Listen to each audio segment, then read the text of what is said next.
If you're talking about it, we're talking about it. The talk of the town on 100.7 FM, WUTQ. In the studio with us now, Phyllis Ellis, Director of Health at the Oneida County Health Department, and someone, Dave, we talked about this the other day, someone I miss from our old building at 185 Genesee Street. You don't have to put the headphones on. Phyllis, how are you this morning? I'm good. How are you? Good to see you guys. Good to see you. It's nice to see you. National Emergency Preparedness Day today. It is. Yeah, you can learn. You're all prepared. I was listening to you on the way in. Learn how to walk through the world prepared at ocgov.net. And our poll question today is all about the disasters that people most fear when it comes to this kind of thing. Do you have one? Mine would be earthquakes. I'm deathly afraid of those earthquakes. I see what happens when one portion of a highway falls down onto another and the bridges in San Francisco. So I don't think I could live in that area of the country.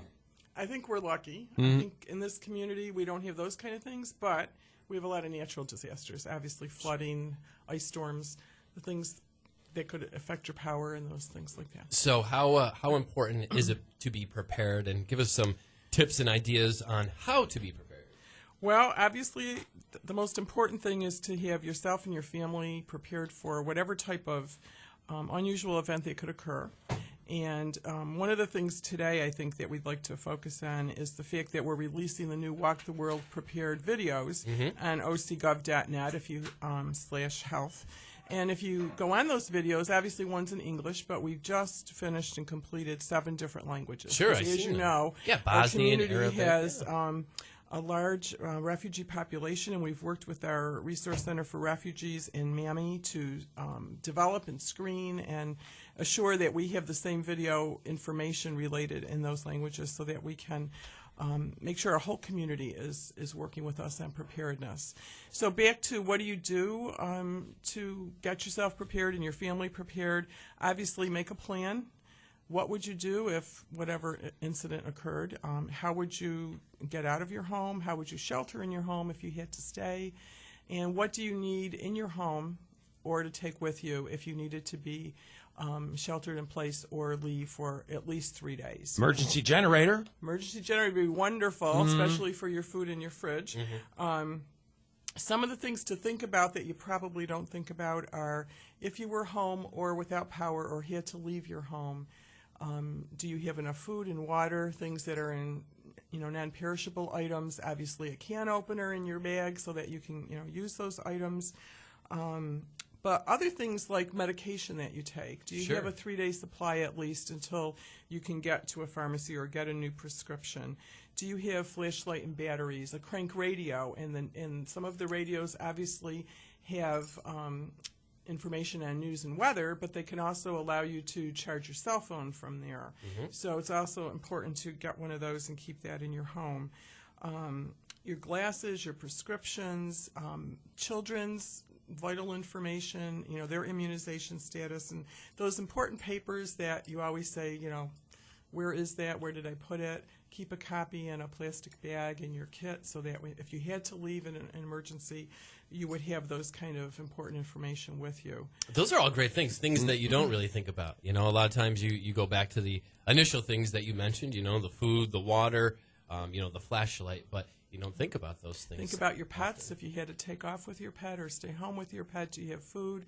Do you have their shot record of the animal so that if you end up in a shelter that allows you to bring your pets, you want to show proof that they've been vaccinated and stuff like that. Talking to Phyllis Ellis, Oneida County Health Department, the director there, National Preparedness Day. And if you have any questions specifically for Phyllis, you could call in at 624-0870, or you could text the talk of the town at 623-0373. You also mentioned immunizations. We talked about that yesterday on the show, and the flu shots this year, they expect will be a little better at preventing some of the flus from last year, where we had sort of a mutation of one of the strains, I guess, and not very much effectiveness last year with those shots. This year, a little bit better, right? What they're seeing is that the vaccine that's been made, the few cases that they have identified, it's the accurate vaccine. And sometimes you just can't help it. They will mutate mid-season, and you'll have some immunity depending on the virus. But we're beginning flu season, obviously, right now, so it's not too early to get your flu vaccine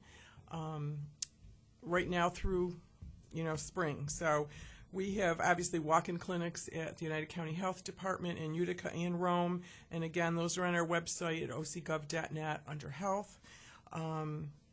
We currently haven't had any state health department reports of flu yet in Oneida County.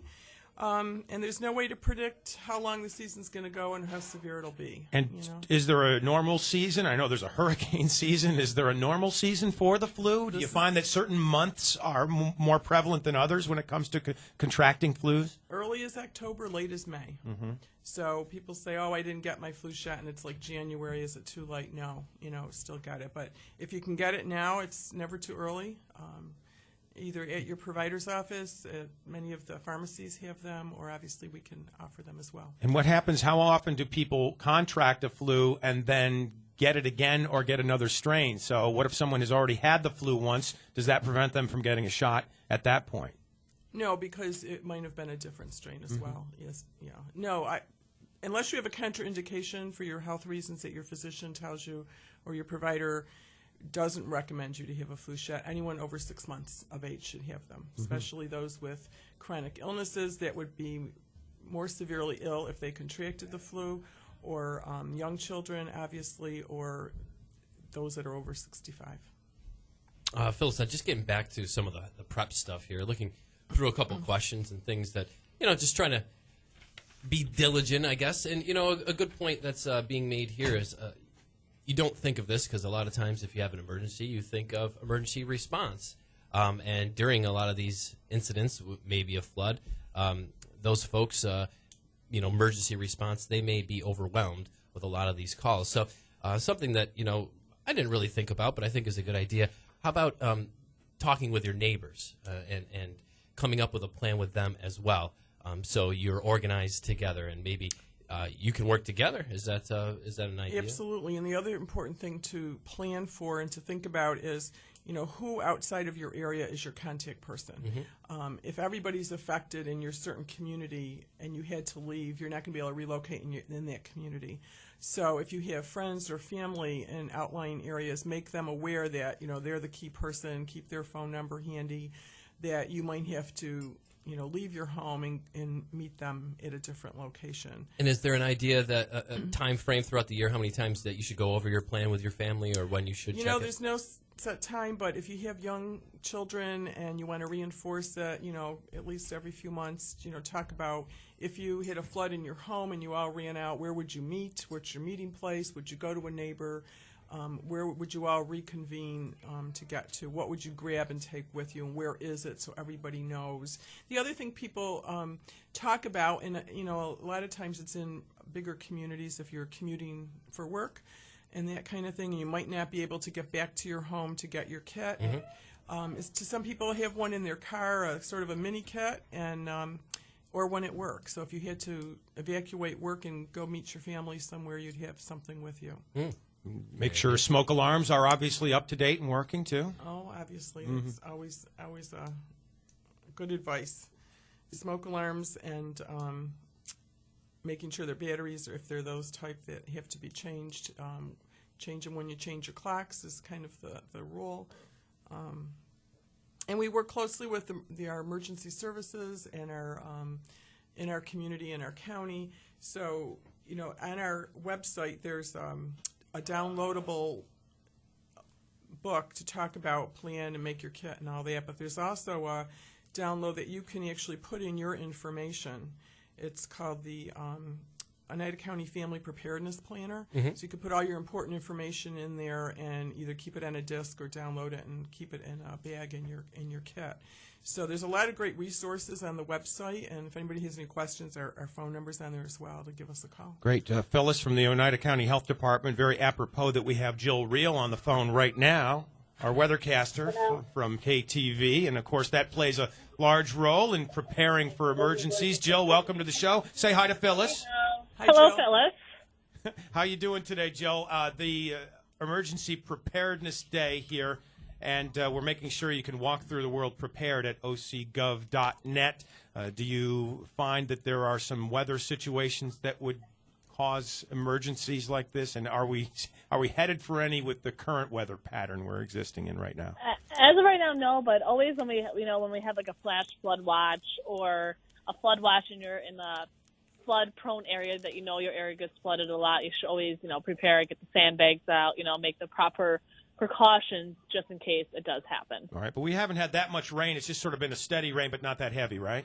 Yeah, we saw about close to 3 inches of rainfall over the next 24 hours, but because it's been so dry, it hasn't really played that much of an impact yet. Now, weekend, I'm sure you've heard there's a lot of question marks on what's going to happen this weekend. Well, we haven't really fine-tuned that just yet, but we'll keep an eye on that situation. All right, and that's Hurricane Joaquin, right? Yeah. Which way is it headed right now? Right now, it looks to pinpoint landfall near Delmarva, so near Maryland, Delaware, Virginia. For us, is actually better because we won't see as much rainfall from that, but for down there, it could be devastating. And obviously would have to hit the land a little north of that to have a greater effect correct. on us. Is that correct? Yes, that is correct. We'll see more in the way of some moisture if it does hit northern or even further off the coast, more eastward, but northern, we'll get more of that rain. But as of right now, we're on the fringe, so we're going to have to keep an eye on the situation. And when is it expected to hit land at your best estimate? Looks to be Sunday into Monday as of right now, but because it's going to become such a large system, we could see rain from it on Saturday. So Saturday's kind of a question mark day. And best for rain will be Sunday and Monday. All right, Jill. Jill, National Preparedness Day, you being a meteorologist and knowing about the weather, upstate here, we face natural disasters other than things like Dave's scared of, the earthquakes and whatnot. Do you prepare? Do you have a kit? Do you have a plan? I do have a car kit, and I also have just a kit. I always leave, blanket and stuff in the car just in case if you're stuck, especially in a snowstorm. Oh, just in case you got to go up Smith Hill, in the middle of the That too. And then actually at our station, we have a kit here in case we're stuck at the station. We have a sleeping bag and stuff like that, just in case we can't get off the hill.